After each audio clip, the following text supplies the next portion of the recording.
నల్గొండ జిల్లా అనుముల మండలం పేరూరు సోమేశ్వర స్వామి దేవాలయ నూతన చైర్మన్గా రిక్కల కొండారెడ్డి ఎన్నికయ్యారు. ఎన్నికకు ముఖ్య అతిథిగా మాజీ సీఎల్పీ నేత కందూరు జానారెడ్డి హాజరయ్యారు. ఈ సందర్భంగా జానారెడ్డి మాట్లాడుతూ కాకతీయుల కాలం నాటి ఆలయంలో ప్రతి ఏటా శివరాత్రి పర్వదినాన కళ్యాణాన్ని నిర్వహించడం ఆనవాయితీగా వస్తున్నట్టు చెప్పారు.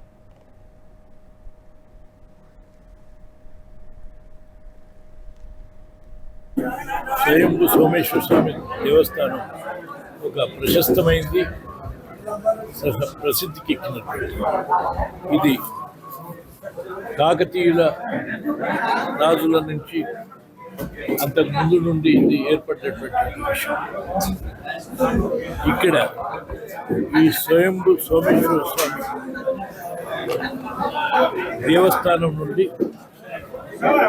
ఆధ్యాత్మిక దైవిక విషయాలతో పాటు ఈ చరిత్రను గుర్తు చేస్తూ అనేక ఉత్సవాలు వందల సంవత్సరాల నుండి జరుపుతున్న సంగతి మీ అందరికీ తెలుసు. ఆ భాగంగా వాళ్ళ దేవాదాయ కమిటీ ద్వారా ధర్మకర్తల మండలి ఏర్పాటు చేసి ఆ మండలి ఆధ్వర్యాన ఈ దేవాలయం అభివృద్ధి కొరకు కానీ భక్తుల ఈ ప్రాంతంలో ఉన్నటువంటి ప్రజల యొక్క అభిమతం మేరకు ఘనంగా ఉత్సవాలు జరపటమే కాదు, నిత్య పూజలు చేసి ఇక్కడ ఈ ప్రత్యేకతను నిలబెట్టడం అనేటువంటిది ముఖ్యం. ఆ దిశలో ధర్మకర్తల మండలిని కొత్తగా 2 సంవత్సరాలకు ఒకసారి నియామకం చేసేదానికి భాగంగా మన రిక్కల కొండారెడ్డి గారి అధ్యక్షతన ఇంకా 4 కమిటీ సభ్యులతో 6 సభ్యులతో ఈ కమిటీని ఏర్పాటు చేయనుంది. అందుకు వారికి నా శుభాకాంక్షలు తెలియజేస్తున్నాను. చరిత్ర కలిగినటువంటిది, కొన్ని వేల సంవత్సరముల క్రితమే నిర్మించబడినటువంటి దేవాలయము.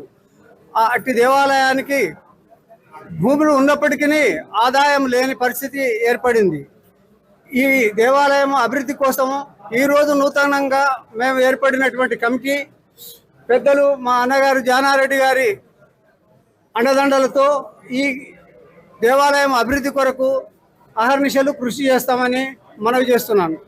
ముఖ్యంగా ఈ తిరునాళ్ళ తర్వాత గ్రామస్తులందరితోటి సంప్రదించి చుట్టుపక్కల ఉన్నటువంటి మా లీడర్లందరూ సహకారం తీసుకొని వారితో సంప్రదించి ఏ మేరకు చేయగలమో ఆ మేరకు ఈ దేవాలయం అభివృద్ధి కోసం. ఈ వీడియో మీకు నచ్చినట్టయితే లైక్ చేయండి, 10 మందికి షేర్ చేయండి. అలాగే కామెంట్ల రూపంలో మీ అభిప్రాయాలను మాతో పంచుకోండి. Nationalist hub group of channels ను సబ్స్క్రైబ్ చేసుకుని తెలుగునాట జాతీయవాద జర్నలిజాన్ని ప్రోత్సహించండి. ఈ వీడియో కింద ఉన్న బెల్ ఐకాన్ పై క్లిక్ చేయడం మర్చిపోవద్దు.